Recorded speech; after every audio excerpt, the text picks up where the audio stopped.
I don't know if you can see, my face is a bit swollen. I've taken a bunch of painkillers before night. I've been waiting and I've just taken them, so I'm hoping they kick in quickly. But I thought I'd have some relaxing reading this evening. I mean, no, that's not what happened. Yeah, first Heretic by Aaron Dembski Bowden, who the whole world has been telling me, oh, you'll be so good when you get to one of Aaron's books. Aaron's really good. I think this is, yeah, it's a great cover. And what's happened so far? Well, the book starts like 4 months before Isfan. I was like, oh, that's good. You know, maybe all the Space Marines are friends and there'll be a bit more kind of like good vibes. No, the book opens with the whole planet, the whole Jewel of the City planet being completely destroyed. Yeah, so humans' point of view as their whole gorgeous city gets trashed. And it's a really beautiful city with like statues of the emperor everywhere. And, you know, all the people are like, oh, my angels, the word bearers, they saved us, they brought us the emperor. You know, all these great sculptures and things. Oh, hi, Sean, how are you doing? And yeah, so I'm thinking, okay, what could go wrong? I'll tell you what goes wrong. That whole city is blasted to smithereens by none other than the ultramarines. They're not even supposed to be fighting now. The heresy has not started heresying yet. And yet. So I was like, well, that's the prologue. So what the heck is going to happen? And then you get to chapter 4. I mean, and I'm in a lot of pain this evening, but I've literally stopped because I could not believe what happens in chapter 4. So spoilers for anyone who's not read this book. So basically, you're Lorgar, you know, not well liked. You are just trying to keep your planet together. And what you do if you're Lorgar is you go to a planet, you destroy everything, and then you just kind of take over the planet being a space marine. And then you're like, let me tell you about this great new religion. It's the emperor and he can save you. Then you stay there and you make it beautiful. And yeah, so that's what you do. But one day all your brothers, or your big brother, I think he's a big brother, comes to your planet and blasts the absolute bazooka out of it. Hello, floor mat. Really enjoy looking at 1340k through your eyes sometimes. Tonight might not be a time. Nice to have you in the Warhammer space. Thank you very much. Thank you so much. So basically all these humans are populating a city. The ultramarines turn up and they're like, everyone get out of the city. And all the humans are like, why? And they're like, people who don't get out of the city, you're going to be blasted to death.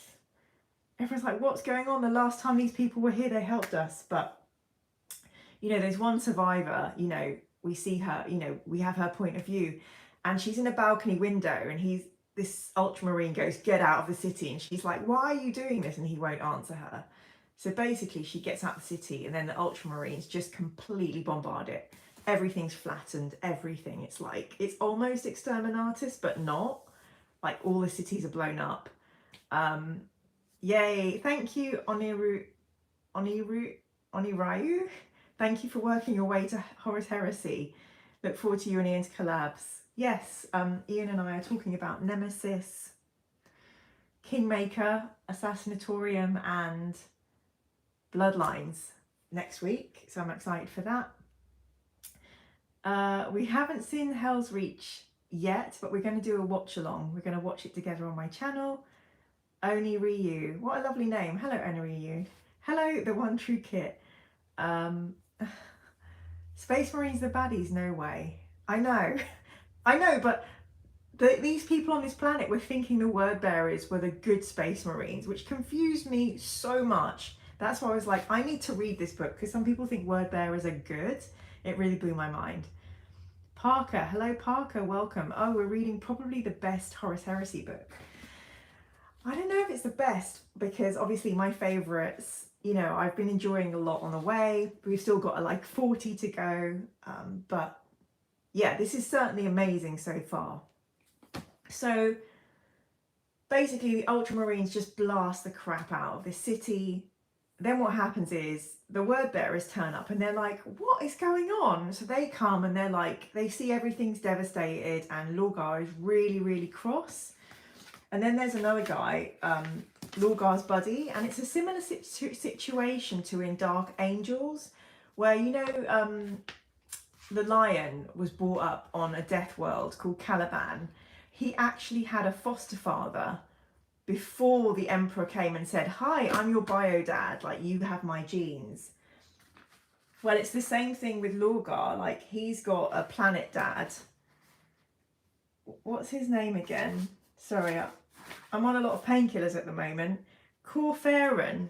So Corferan is a planet dad. And I think there's a tradition of planet dads being really grumpy, and also they're frail old men. Oniryu says, Aaron Dempsey Bowden did too good a job of making the characters relatable. Now people like the bad guys. Yes, I'm very angry about people liking word barriers. What is that all about? Hello, Nathan. Lots and lots of people I haven't met before. Hello, please do a like and subscribe. Hello, Neil. Cartographer Neil is into the chat. The lion. Alex, hello, Alex. Nice to see you. So basically, they all are heartbroken. They come down on the planet, and Lorgar and, you know, this other guy. Why do I want to call the planet dad Kylo Ren? Corferan are like, yeah, they're not happy, as you wouldn't be. Then the ultramarines come down and the word bearers are fuming. To say fuming is an understatement. And not only that, but when the ultramarines come down, they are really like lacking. There's loads of descriptions about how lacking in emotion they are. Yeah, so there's some really, so you kind of really get to know their characters. Oh, I think this is chapter 3, everybody. Face to face with his brother, Lorgar bared his teeth into Gulliman's impassive features. Why was I thinking of Rogel Dawn? It's Gulliman. Roberto Gulliman. Anyway.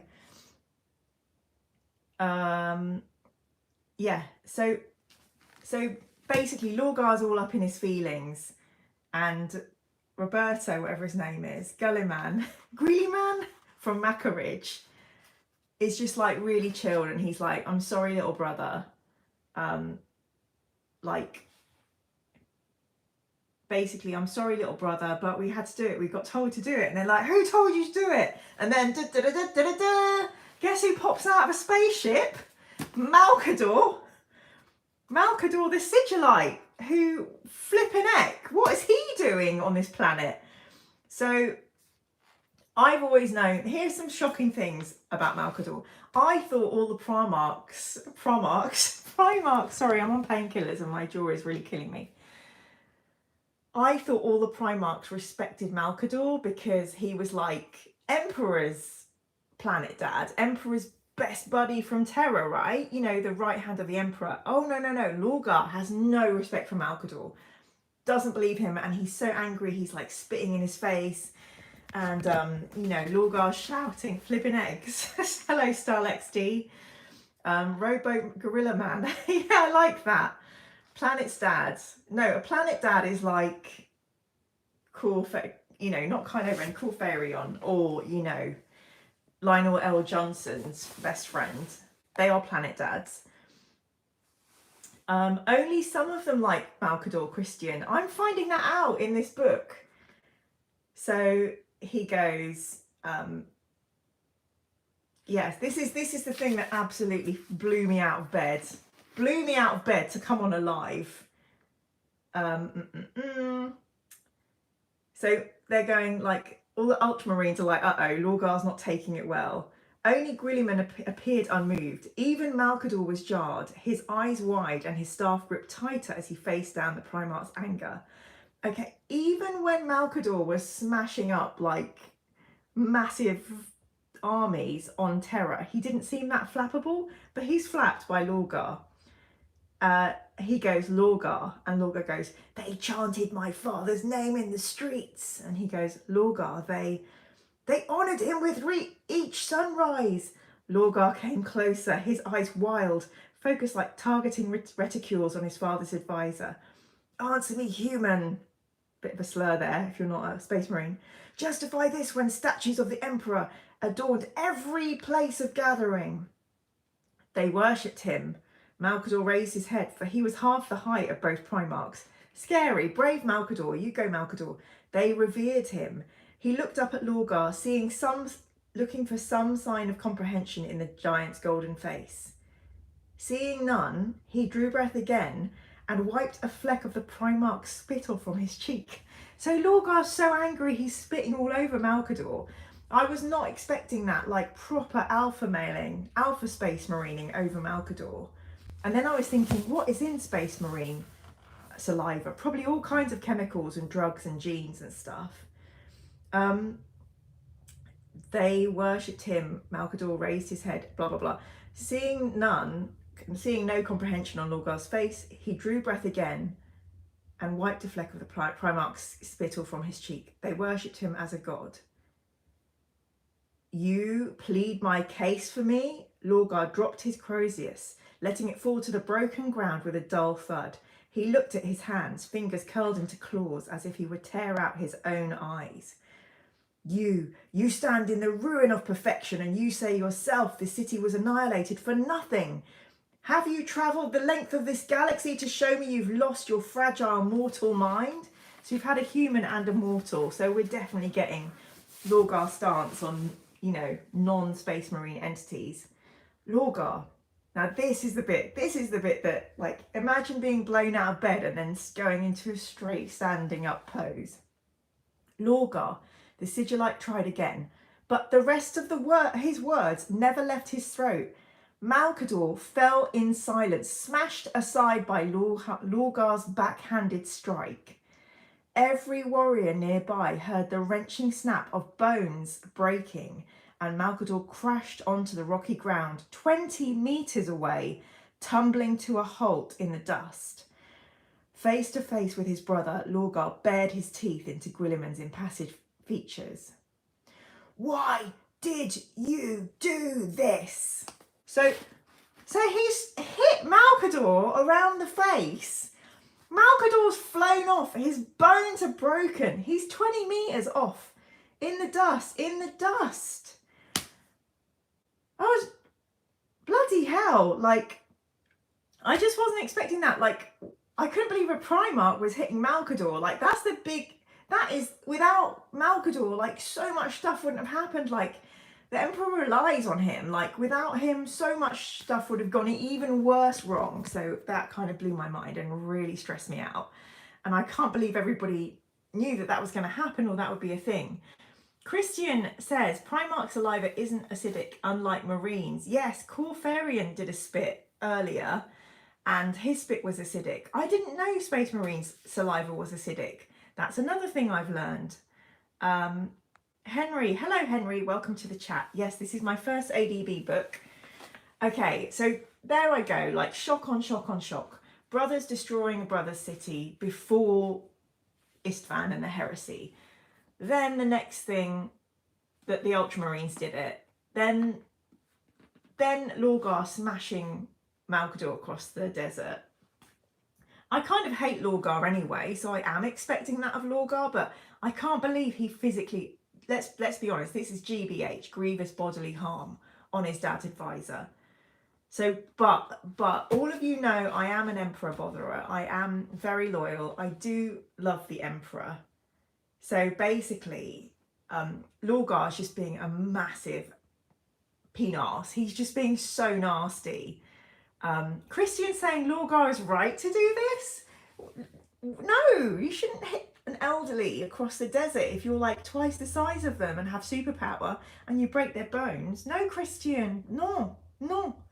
C'est mal. It's bad.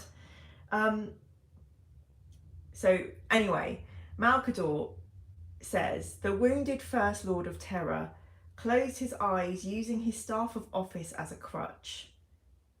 I said, he knows. Your father knows. You lie. Lorgar clenched his teeth again, his breath coming fast and shallow. You lie, and you are fortunate I do not kill you for this blasphemy. Malcador didn't argue. He won't need to argue. He's about to pull a trump out of his deck. He closed his eyes, raised his head to the sky, and spoke without sound. Okay, Malcador is a psyker. Malcador is telepathic. Hands up who knew that. Not me. My hands are right down. Who knew that Malcador was a psyker? He closed his eyes, raised his head to the sky, and spoke without sound. Every word bearer, every ultramarine, every living being in a 10-kilometer radius heard the man's psychic voice pulsing through their minds, such was its power. He will not listen, my lord, not to me. I was like, oh no, I know who he's saying that to. Is Daddy up there? Is Daddy in orbit? And it also has these things which it has in the books when there's like, I don't know if you can see. Probably, hang on, let me see if I can turn the thingy. It has these thingies, which means like psychic conversation is happening. I don't know how I didn't pick up he was a psyker, because I did read Valdor. Maybe I just ignored that. But this is pretty powerful psychering. 10-kilometer radius. Anyway, he goes, he will not listen, my lord, not to me. Lorgar froze, his hands a hair's breadth from the retrieving his Croesus on the ground. I can't speak, I'm so excited about what happens. Guilliman's most expansive moment since arriving was to turn from his golden brother, not in disgust as Argel Tal first thought, but without any expression at all. He was simply shielding his eyes. This guy's like a cool dude. This guy's like the meme where you have the na na na na na and the shades go down. That is Guilliman at the moment. Malcador's eyes remained closed, his face angled up to the heavens, to the vessels in orbit. Lorgar stepped back voicelessly, mouthing, no, no, no, as if whispered words could somehow alter fate. The world around them exploded in light. So you know what's happening. Daddy's coming, and he ain't going to be happy. I don't know why there are so many word bearers turning up on the chat. Malcador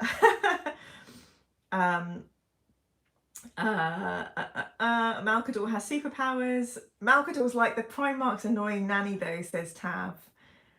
I didn't know that. Those Primarchs need a good talking to, says Sean. Christian says Lorgar's right. Parker says, to be fair, if this did happen in the 41st millennium, a lot of people would say Lorgar was right for being pissed. Tav says, Malcador was the one who would put the Primarchs across his knee and give him a spanking. I think Lorgar's feelings of betrayal and hurt are valid, but his anger is misplaced, plus he continues to handle it poorly. Yes, and we can blame the Emperor for none of the boys having any emotional regulation, because he basically abandoned them. That point was by Only Ryu. Only you. I'm going to have to try and remember that pronunciation. Lorgar was a good guy at the beginning. They deeply wounded him, says Siri. I hear that. I think all the Primarchs are a bit wounded. Henry Core says everyone in capitals knew Malcador was psychic. Tav, Malcador was like the second most powerful psyker. Christian says Malcador was a super shady wizard. Parker says you have absolutely no idea. Nathan, it gets crazy. We keep reading, it gets crazy. Lorgar is a tool. Neil, I feel like the traitors ended up with most of the passionate Primarchs, those who had very powerful emotions, where the loyalists had the more stoic Primarchs. Yes, and it's interesting because these books around the heresy, when our UK Lords of Terror, Dan Abnett, Graham McNeil, James Swallow, Ben Counter, all the early ones, Mike Lee came together. They spoke about using those very ancient forms of color to express mood. So like if you were sanguine, if you were choleric, and there is a lot of passion and feeling. And I'm always relieved when there's passion or feeling in these books, because otherwise it's just like space blasty people blasting each other. So yes, the emotion is good. Tav, Big E, Malcador, then Magnus. Oh, that's a good scale of psyching. Parker, he's 40k Death Sidious from Star Wars. Malcador's number 3 in the Imperium. Oh, bit of a challenge there. Who's number 2? I didn't know, you didn't know. Malcador Psychic, says Alex. Mr. Lister says Lorgar was right.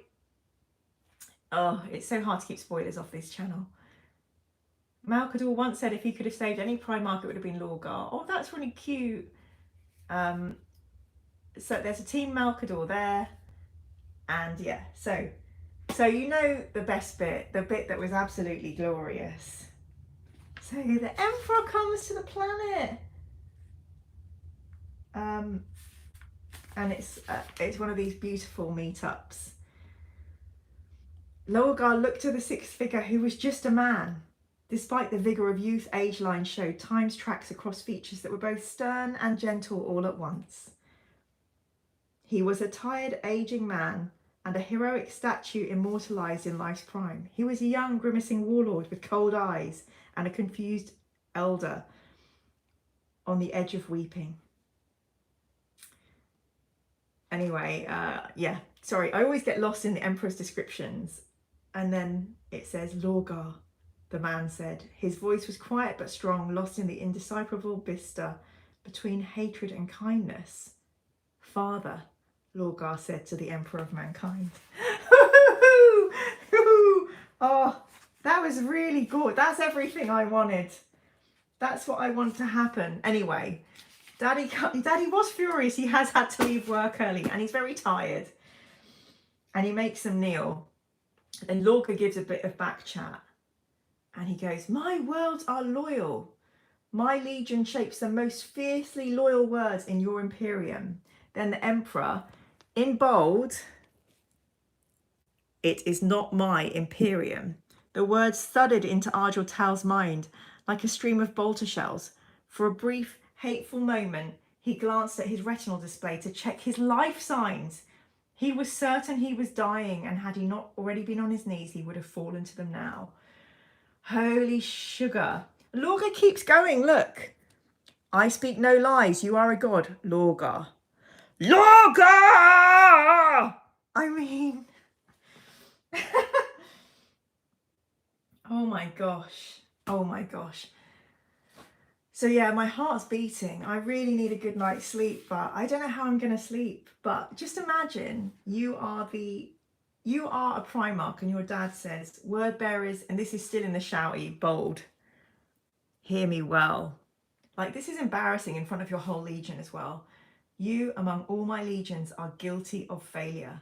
You number more warriors than any other, excepting the 8. Yet your conquests are the slowest and your victories ring hollow. You linger on compliant worlds for years after final victory, driving the populace into the worship of a false faith, seeding cults of the naive and the deceived, erecting monuments to lies. All you have done in the Great Crusade is for naught. While all others succeed and bring prosperity to the Imperium, you alone have failed me. Not Fulgrim, not Ferrus Manus, you! Wage war as you were created to do. Serve the Imperium as you were born to do. Take with you the lesson learned here this day. You kneel in the ruination found at the end of a false path. Let this be your legion's rebirth. The Primarch managed a weak father, but it was spoken to emptiness. Another sonic boom of displacing air heralded the Emperor's return to orbit.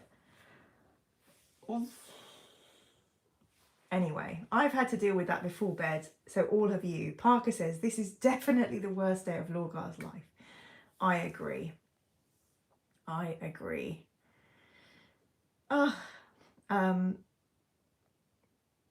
There's some lore that says he wasn't the Emperor before he met Malcador. I will have to look that lore up, Tav. Neil says, ADB does a masterful job of making the world bearers, well, some of them, sympathetic characters. Yes, Erebus is like the worst. Erebus is undefeatedly the worst to me. Don't ever talk to me about him. Even the way we see the Emperor is a lie, says Christian. He is all things to all people and lies. How dare you, Christian? Tav says, sounds like heresy to me. Siri says, ADB so good. Good job, Dad. You fluffed it, says Mr. Lister. I fully believe the emperor was mostly at fault. I mean, parents really do mess us up, and they didn't get to have a mum, and then the dad is so angry. Siri, I agree, totally bad parenting. Yep, definitely seeing the seeds of the heresy here. Christian, public humiliation and destroying their self-image. This is how rebellion is born. Exactly. And Nim says, we're not going to get into 40k versus 30k. The Emperor is a heretic of the highest caliber. Captain Aqua, Big E was a bad dad. Henry, back to the office. It's all Erebus's fault. Not the Emperor. Erebus is indeed the worst. Parker, oh, if you think you hate Erebus now, then you wait. Well, thank you for letting me share my distress. Hello, Will. Erebus, the fractal bastard. I'm very impressed we didn't do any big swears. Thank you for joining me. Sorry if my voice is sounding a bit strange. I'm dealing with a very strange mouth pain today, so I should try and get some sleep. I'm not really sleeping at the moment. But thank you all so much for joining me on this Tuesday evening, where that book literally got me up out of bed from reading it. To be like, what? But it's bloody brilliant, glorious so far. I'm excited to read more. I can't believe we're this far now. What book number is this? We're on book 14. So well done us. We're now in 2010. We're only 14 years behind. But yeah, I hope everyone has a really good sleep, and let's hope the Emperor visits none of us tonight.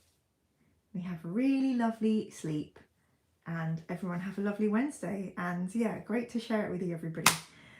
Please do a like and subscribe if you haven't already, and yeah, see you next time. Bye.